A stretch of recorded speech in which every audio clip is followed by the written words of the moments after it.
शांति। आज 18 अक्टूबर 2025 के बाबा के मधुर महावाक्य सुनेंगे। बाबा बोले, मीठे बच्चे, आत्मा अभिमानी होकर बैठो, अंदर घोटते रहो, मैं आत्मा हूँ। देही अभिमानी बनो, सच्चा चार्ट रखो तो समझदार बनते जाएंगे, बहुत फायदा होगा। प्रश्न, बेहद के नाटक को समझने वाले बच्चे किस एक लो नियम को अच्छी रीति समझते हैं? उत्तर, एक अविनाशी नाटक है। इसमें हर एक पाठधारी को पाठ बजाने अपने समय पर आना ही है। कोई कहे हम सदा शांति धाम में ही बैठ जाएं, तो यह लो नहीं है, उसे तो पाठधारी ही नहीं कहेंगे। या बेहद की बातें बेहद का बाप ही तुम्हें सुनाते हैं। ओम शांति। अपने को आत्मा समझकर बैठो, देह अभिमान छोड़कर बैठो। बेहद का बाप बच्चों को समझा रहे हैं। समझाया उनको जाता है जो बेसमझ है। आत्मा समझती है कि बाप सच कहते हैं। हम आत्मा बेसमझ बन गई है। मैं आत्मा अविनाशी हूँ, शरीर विनाशी है। मैं आत्म अभिमान छोड़ देह अभिमान में फंस पड़ा हूँ। मैं तो बेसमझ ठहरे ना। बाप कहते हैं सब बच्चे बेसमझ हो पड़े हैं देह अभिमान में आकर। फिर तुम बाप द्वारा देही अभिमानी बनते हो तो बिल्कुल समझदार बन जाते हो। कोई तो बन गए हैं, कोई पुरुषार्थ करते रहते हैं, आधा कल्प लगा बेसमझदार बनने में। इस अंतिम जन्म में फिर समझदार बनना है। आधा कल्प से बेसमझ होते होते 100% बेसमझ बन जाते हैं। देह अभिमान में आकर ड्रामा प्लेन अनुसार तुम गिरते आए हो। अभी तुमको समझ में रही है, फिर भी पुरुषार्थ बहुत करना है, क्योंकि बच्चों में देवी गुण भी चाहिए। बच्चे जानते हैं हम सर्वगुण संपन्न 16 करा संपूर्ण थे। फिर इस समय निर्गुण बन पड़े हैं, कोई भी गुण नहीं रहा है। तुम बच्चों में भी नंबरवार पुरुषार्थ अनुसार इस खेल को समझते हैं। समझते समझते भी कितने वर्ष हो गए हैं, फिर भी जो नए हैं वह अच्छे समझदार बनते जाते हैं। औरों को भी बनाने का पुरुषार्थ करते हैं। कोई ने तो बिल्कुल नहीं समझा है, बेसमझ के बेसमझ ही है। बाप आए ही हैं समझदार बनाने। बच्चे समझते हैं माया के कारण हम बेसमझ बने हैं। हम पूज्य थे तो समझदार थे, फिर हम ही पुजारी बन बेसमझ बने हैं। आदि सनातन देवी देवता धर्म प्रायः लोप हो गया है। इनका दुनिया में किसको पता नहीं है। यह लक्ष्मी नारायण कितने समझदार थे, राज्य करते थे। बाप कहते हैं तत्त्वम, तुम भी अपने लिए ऐसे समझो। यह बहुत बहुत समझने की बातें हैं, सिवाय बाप के कोई समझा न सके। अभी महसूस होता है बाप ही ऊंचते ऊंच समझदार ते समझदार होगा ना। एक तो ज्ञान का सागर भी है, सर्व का सद्गति दाता भी है, पतित पावन भी है। एक की ही महिमा है। इतना ऊंचते ऊंच बाप आ करके बच्चे का कैसी अच्छी रीति समझाते हैं। बच्चे अब पावन बनना है, उसके लिए बाप एक ही दवाई देते हैं। कहते हैं योग से तुम भविष्य 21 जन्म निरोगी बन जाएंगे। तुम्हारे सब रोग दुख खत्म हो जाएंगे। तुम मुक्ति धाम में चले जाएंगे। अविनाशी सर्जन के पास एक ही दवाई है, एक ही इंजेक्शन आत्मा को आए लगाते हैं। ऐसे नहीं कोई मनुष्य बैरिस्टरी भी करेंगे, इंजीनियरिंग भी करेंगे, नहीं, हर एक आदमी अपने धंधे में ही लग जाते हैं। बाप को कहते हैं आकर पतित से पावन बनाओ, क्योंकि पतित पने में दुख है। शांति धाम को पावन दुनिया नहीं कहेंगे, स्वर्ग को ही पावन दुनिया कहेंगे। यह भी समझाया है। मनुष्य शांति और सुख चाहते हैं। सच्ची सच्ची शांति तो वहाँ है जहाँ शरीर नहीं, उसको कहा जाता है शांति धाम। बहुत कहते हैं शांति धाम में रहें, परंतु लो नहीं है, वह तो पाटदारी हुआ नहीं। बच्चे नाटक को भी समझ गए हैं। जब एक्टर्स का पार्ट होगा तब बाहर स्टेज पर आकर पार्ट बजाएंगे। यह बेहद की बातें बेहद का बाप ही समझाते हैं। ज्ञान सागर भी उनको कहा जाता है। सर्व के सद्गति दाता पतित पावन है। सर्व को पावन बनाने वाले तत्व नहीं हो सकते। पानी आदि सब तत्व हैं, वह कैसे सद्गति करेंगे? आत्मा ही पाठ बजाती है। हठयोग का भी पाठ आत्मा बजाती है। यह बातें भी जो समझदार है वही समझ सकते हैं। बाप ने कितना समझाया है। कोई ऐसी युक्ति रचो जो मनुष्य समझे। कैसे पूज्य सो फिर पुजारी बनते हैं। पूज्य है नई दुनिया में, पुजारी है पुरानी दुनिया में। पावन को पूज्य, पतित को पुजारी कहा जाता है। यहाँ तो सब पतित हैं, क्योंकि विकार से पैदा होते हैं। वहाँ है श्रेष्ठ, गाते भी है संपूर्ण श्रेष्ठाचारी। अभी तुम बच्चों को ऐसा बनना है। मेहनत है, मुख्य बात है याद की। सभी कहते हैं याद में रहना बड़ा मुश्किल है। हम जितना चाहते हैं याद में रह नहीं सकते। कोई सच्चाई से अगर चार्ट लिखे तो बहुत फ़ायदा हो सकता है। बाप बच्चों को यह ज्ञान देते हैं कि मन मना भव। तुम अर्थ सहित कहते हो। तुम्हें बाप हर बात यथार्थ रीति अर्थ सहित समझाते हैं।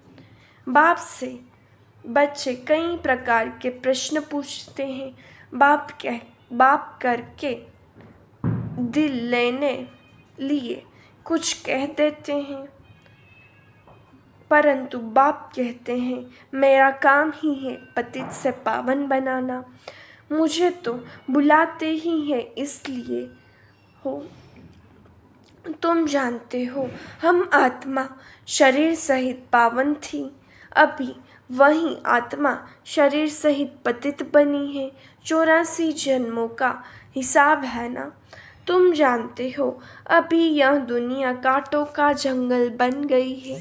यह लक्ष्मी नारायण तो फूल है ना, उन्हों के आगे कांटे जाकर कहते हैं आप सर्वगुण संपन्न, हम पापी कपटी हैं। सब बड़ा कांटा है काम विकार का। बाप कहते हैं इस पर जीत पहन जगत जीत बनो। मनुष्य कहते हैं भगवान को कोई न कोई रूप में आना है, भागीरथ पर विराजमान हो आना है। भगवान को आना ही है पुरानी दुनिया को नया बनाने। नई दुनिया को सतो प्रधान, पुरानी को तमो प्रधान कहा जाता है। जबकि अभी पुरानी दुनिया है तो जरूर बाप को आना ही पड़े। बाप को ही रचयिता कहा जाता है। तुम बच्चों को कितना सहज समझाते हैं, कितनी खुशी होनी चाहिए। बाकी किसका कर्म भोग का हिसाब किताब है, कुछ भी है वह तो भोगना ही है। इसमें बाबा आशीर्वाद नहीं करते हैं, हमको बुलाते ही हो बाबा आकर हमको वर्षा दो। बाबा से क्या वर्षा पाना चाहते हो? मुक्ति जीवन मुक्ति का दाता एक ही ज्ञान सागर बाप है, इसलिए उनको ज्ञानदाता कहा जाता है। भगवान ने ज्ञान दिया था, परंतु कब दिया, किसने दिया, यह किसको पता नहीं। सारा मुजारा इसमें है किसको ज्ञान दिया यह भी किसको पता नहीं। अभी यहाँ ब्रह्मा बैठे हैं, इनको मालूम पड़ा है कि हम सो नारायण था। फिर 84 जन्म भोगे, यह है नंबर 1 में। बाबा बतलाते हैं, मेरी तो आँख ही खुल गई। तुम भी कहेंगे हमारी तो आँखें ही खुल गई। तीसरा नेत्र तो खुलता है ना। तुम कहेंगे हमको बाप का सृष्टि चक्र का पूरा ज्ञान मिल गया है। मैं जो हूँ जैसा हूँ, मेरी आँखें खुल गई हैं। कितना वंडर है। हम आत्मा फर्स्ट हैं और फिर हम अपने को देह समझ बैठे। आत्मा कहती है हम एक शरीर छोड़ दूसरा लेता हूँ। फिर भी हम अपने को आत्मा भूल देह अभिमानी बन जाते हैं। इसलिए अब तुमको पहले पहले यह समझ देता हूँ कि अपने को आत्मा समझ बैठो। अंदर में यह घोटते रहो कि मैं आत्मा हूँ। आत्मा न समझने से बाप को भूल जाते हैं, आपको भूल जाते हो, फील करते हो। बरोबर हम घड़ी घड़ी देह अभिमान में आ जाते हैं। मेहनत करनी है, यहाँ बैठो तो भी आत्मा अभिमानी होकर बैठो। बाप कहते हैं हम तुम बच्चों को राजाई देने आए हैं। आधा कल्प तुमने हमको याद किया है। कोई भी बात सामने आती है तो कहते हैं हाय राम, परंतु ईश्वर व राम कौन है यह किसको पता नहीं। तुमको सिद्ध करना है ज्ञान का सागर, पतित पावन, सर्व का सद्गति दाता। त्रिमूर्ति परमपिता परमात्मा शिव है। ब्रह्मा विष्णु शंकर तीनों का जन्म इकट्ठा है। सिर्फ शिव जयंती नहीं है, परंतु त्रिमूर्ति शिव जयंती है। जरूर जब शिव की जयंती होगी तो ब्रह्मा की भी जयंती होगी। शिव की जयंती मनाते हैं, परंतु ब्रह्मा ने क्या किया?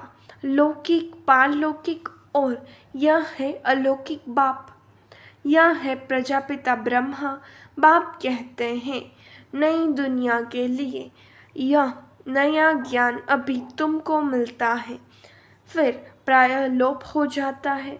जिसको बाप रचता है और रचना का ज्ञान नहीं तो अज्ञानी ठहरे ना। अज्ञान नींद में सोए पड़े हैं। ज्ञान से है दिन, भक्ति से है रात। शिवरात्रि का अर्थ भी नहीं जानते, इसलिए उनकी होलीडे भी उड़ा दी है। अभी तुम जानते हो बाप आते ही हैं सबकी ज्योत जगाने। तुम या बत्तियाँ आदि जगाएंगे तो समझेंगे इनका कोई बड़ा दिन है। अब तुम जगाते हो अर्थ सहित, वो लोग थोड़े ही समझेंगे। तुम्हारे भाषण से पूरा समझ नहीं सकते। अभी सारे विश्व पर रावण का राज्य है। यहाँ तो मनुष्य कितने दुखी हैं। रिद्धि सिद्धि वाले भी बहुत तंग करते हैं। अखबारों में भी पढ़ता है इनमें इविल सोल है, बहुत दुख देते हैं। बाबा कहते हैं इन बातों से तुम्हारा कोई कनेक्शन नहीं। बाप तो सीधी बात बताते हैं, बच्चे तुम मुझे याद करो तो तुम पावन बन जाएंगे, तुम्हारे सब दुख दूर हो जाएंगे। अच्छा, मीठे मीठे सिखिलते बच्चों प्रति माता पिता बाप दादा का याद प्यार और गुड मॉर्निंग। रूहानी बाप की रूहानी बच्चों को नमस्ते। हम रूहानी बच्चों की रूहानी बाप दादा को याद प्यार नमस्ते, गुड मॉर्निंग, ओम शांति। शुक्रिया बाबा, शुक्रिया। धारणा के लिए मुख्य सार। पहली पॉइंट, यथार्थ रीति बाप को याद करने व आत्म अभिमानी बनने की मेहनत करनी है। सच्चाई से अपना चार्ट रखना है, इसमें ही बहुत बहुत फ़ायदा है। दूसरी पॉइंट, सबसे बड़ा दुख देने वाला कांटा कामविका है। इस पर योग बल से विजय प्राप्त कर पतित से पावन बनना है। बाकी किन्हीं भी बातों से तुम्हारा कनेक्शन नहीं। वरदान, प्रैक्टिकल जीवन द्वारा परमात्मा ज्ञान का प्रूफ देने वाले धर्म युद्ध में विजयी भव। अभी धर्म युद्ध की स्टेज पर आना है। उस धर्म युद्ध में विजयी बनने का साधन है आपकी प्रैक्टिकल जीवन, क्योंकि परमात्मा ज्ञान का प्रूफ ही प्रैक्टिकल जीवन है। आपकी मूर्त से ज्ञान और गुण प्रैक्टिकल में दिखाई दे, क्योंकि आजकल डिस्कस करने से अपनी मूर्त को सिद्ध नहीं कर सकते, लेकिन अपनी प्रैक्टिकल धारणा मूर्त से 1 सेकंड में किसी को भी शांत करा सकते हो। स्लोगन, आत्मा को उज्जवल बनाने के लिए परमात्मा स्मृति से मन की उलझनों को समाप्त करो। मातेश्वरी जी के अनमोल महावाक्य। योग से ही मुक्त होने की शक्ति मिलती है। पहले पहले तो अपने को एक मुख्य पॉइंट ख्याल में अवश्य रखनी है। जब इस मनुष्य सृष्टि जाड़ का बीज रूप परमात्मा है, तो उस परमात्मा द्वारा जो नॉलेज प्राप्त हो रही है वह सब मनुष्यों के लिए जरूरी है। सभी धर्मों वालों को यह नॉलेज लेने का अधिकार है। भल हर एक धर्म की नॉलेज अपनी अपनी है, हर एक का शास्त्र अपना अपना है, हर एक की मत अपनी अपनी है, हर एक का संस्कार अपना अपना है, लेकिन यह नॉलेज सबके लिए है। भल वो इस ज्ञान को न भी उठा सके, हमारे घराने में भी न आवे, परंतु सबका पिता होने के कारण उनसे योग लगाने से फिर भी पवित्र अवश्य बनेंगे। इस पवित्रता के कारण अपने ही सेक्शन में पद अवश्य पाएंगे, क्योंकि योग को तो सभी मनुष्य मानते हैं। बहुत मनुष्य ऐसे कहते हैं, हमें भी मुक्ति चाहिए, मगर सजाओं से छूट मुक्त होने की शक्ति भी इस योग द्वारा मिल सकती है। अजपा जाप अर्थात निरंतर ईश्वरीय याद।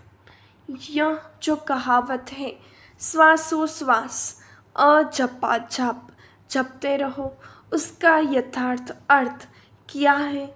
जब हम कहते हैं अजपा जाप, तो इसका यथार्थ अर्थ है जाप के बगैर श्वासोश्वास अपना बुद्धि योग अपने परमपिता परमात्मा के साथ निरंतर लगाना, और यह ईश्वरीय याद श्वासोश्वास कायम चलती आती है।